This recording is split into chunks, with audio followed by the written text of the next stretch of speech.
Whenever we design a new game asset, we must think about its shape, its background, but also its colors.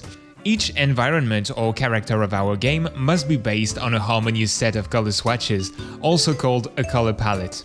Why should we bother creating a palette? And how are they made?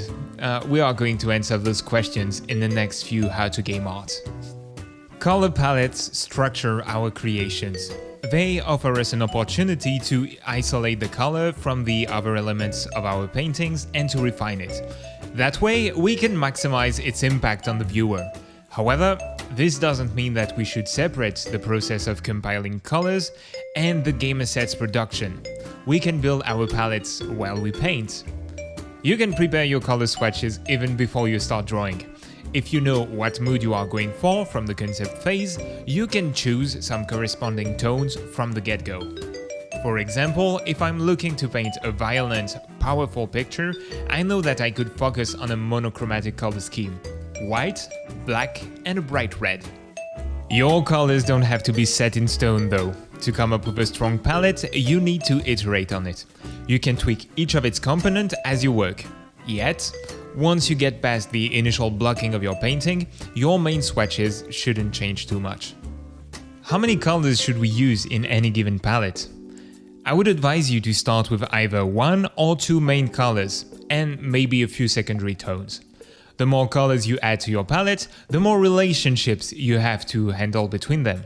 Remember, as we discussed in the first How to Game Art dedicated to colors, their effect depends on how they are combined. Thus, the richer your palette, the harder it is to properly use it. There is a magic number of 5 swatches, which is popular in the world of design. You will see it on tools like Adobe Colors. I invite you to start with less if you have little experience in painting. It's difficult to manage 5 colors at first. 2 or 3 are more than enough to play with. You can split the initial colors of a palette into 2 groups: your main colors and your secondary colors. The main colors are the ones that bear the most visual weight both on your palette and on your painting.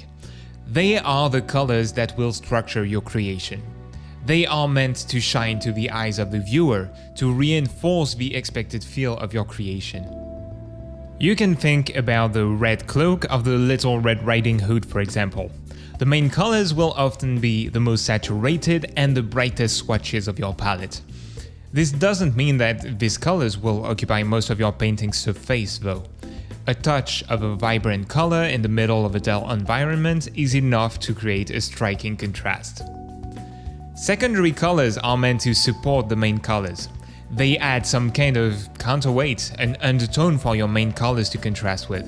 If we take the example of the Red Riding Hood again, a secondary color could be the green of the leaves in the forest, if we looked at the whole scene. And if we focus only on the character, it could be her skin tone or the color of her basket. Let us now talk about the approaches we can take to establish our initial color palette. There are mainly 3. We can start with local colors, diffuse colors, or a shadow tone. Today, we are going to talk about the first approach. It is also the one that I use most of the time actually. The local color method consists of finding the pure colors of our objects first. Our palette will contain the colors of our objects illuminated by a white light.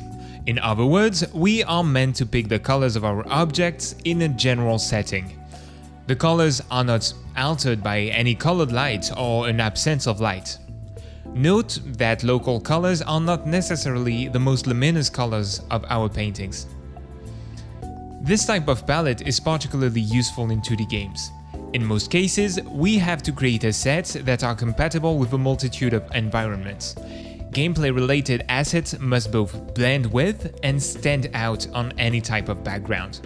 Local colors, which are often quite vibrant, meet this requirement.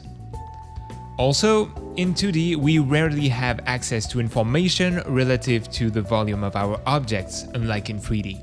Because of that, we cannot use a real-time lighting system to improve our assets rendering on screen. Even in the rare 2D games that use a lighting system, the gameplay-related graphics are generally painted using a local color palette as a base.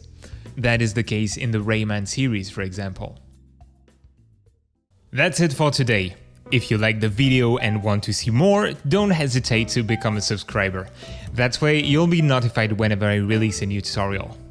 If you have any question or want to share some feedback with everyone, don't hesitate to leave a comment below as well. Thank you for watching.